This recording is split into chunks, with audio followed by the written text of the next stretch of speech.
Hi and welcome to another video from GC Mysteries, this time talking about the wrongful conviction of Walter McMillian. Now, Walter McMillian was a black man who was convicted of murdering a white woman who worked as a clerk in a dry cleaning store in Monroeville, Alabama.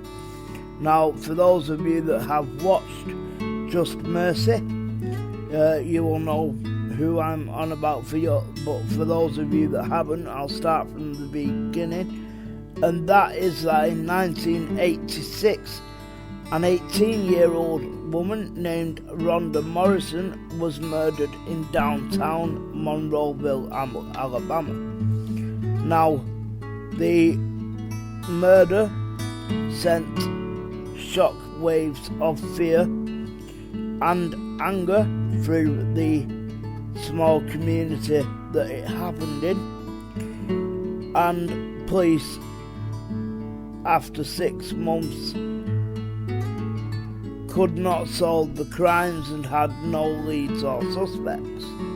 Now, their attention was focused onto Walter McMillian because he was a black man who had had an affair with a married white woman. Now, McMillian was an unlikely suspect as he had no prior criminal history and was a 45-year-old self-employed logger who had done work for many people throughout the community. Now, a very public divorce between the woman that he had an affair with and her husband is what pulled Mr. McMillian into the limelight in the first place. And he had suddenly gone from someone who had had an interracial affair to someone thought to be capable of murder.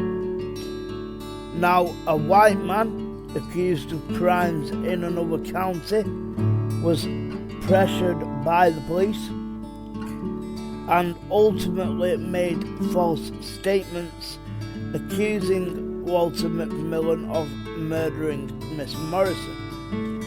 Now, this set off a fire chain of events that would change Walter's life forever.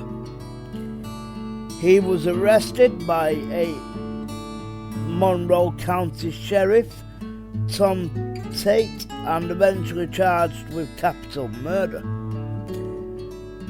Now, the sheriff had arranged for Walter McMillian to be placed on death row before his trial, when he hadn't even been convicted of a crime. Now, known to his friends and family as Johnny D, Mr. McMillian spent 15 harrowing and torturous months on Alabama's death row before trial.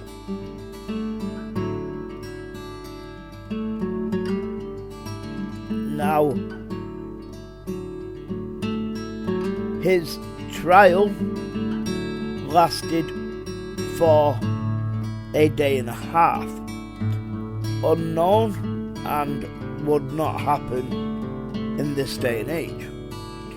Now, 3 witnesses testified against McMillian, and the jury ignored multiple alibi witnesses who were all black, I might mention, and who testified that he was at a church fish fry at the time of the crime.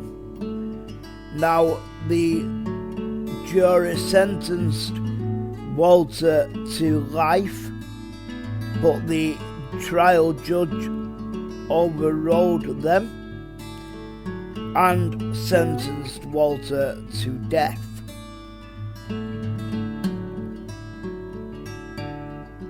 Now, at the time of the crime, Mr. McMillian was with his family 11 miles away from the dry cleaning store where Miss Rhonda Morrison was murdered at the time of the crime, and there were dozens of black people who could testify to his innocence, but due to the colour of their skin, they were ignored.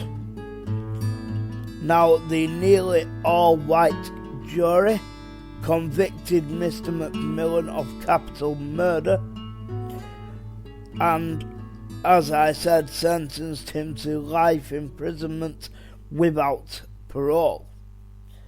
Now, in Alabama, elected trial judges were authorized to override a jury's life verdict and impose the death penalty if they felt that was just. And Judge Robert E. Lee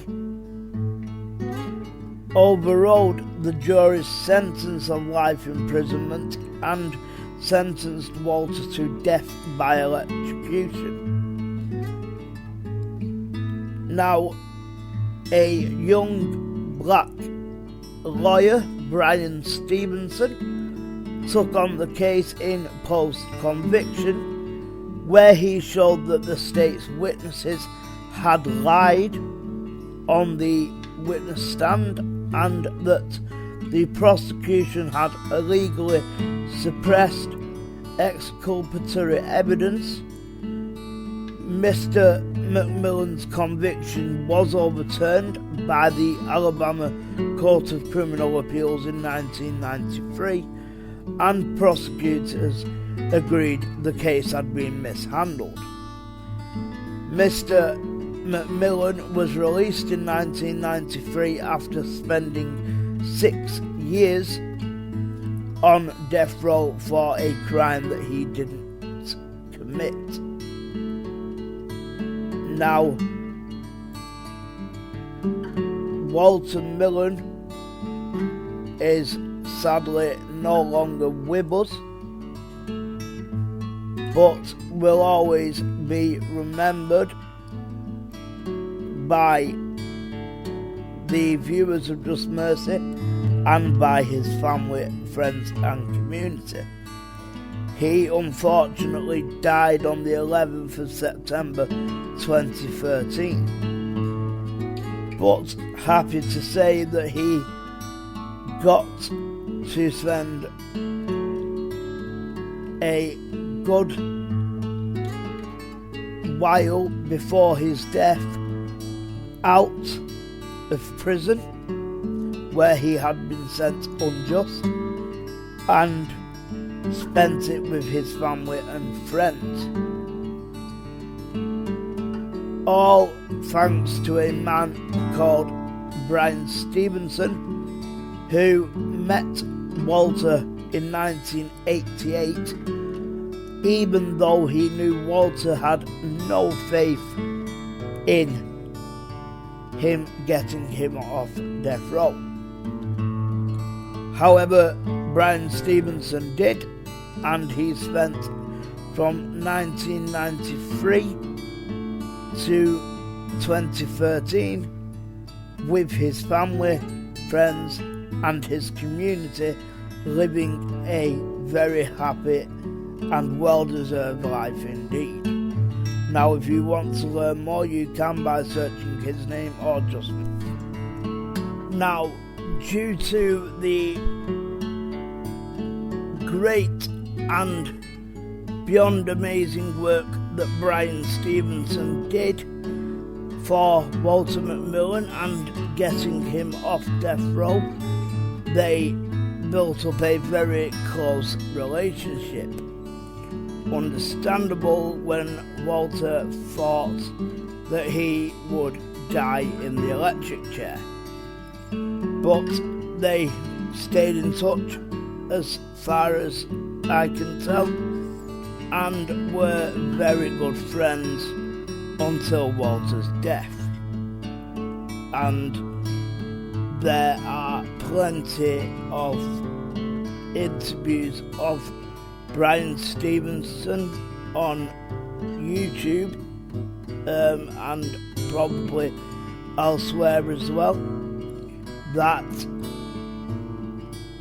he will tell you about Walter McMillian and what he did.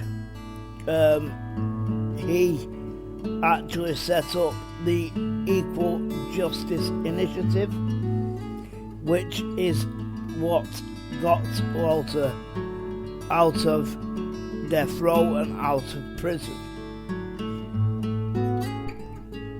Thank you for watching this video from GC Mysteries. If you like it, please like, subscribe and click the notification bell to be updated on our new videos. If you have any constructive feedback, please leave it in the comments below. And thank you for watching. Bye bye for now.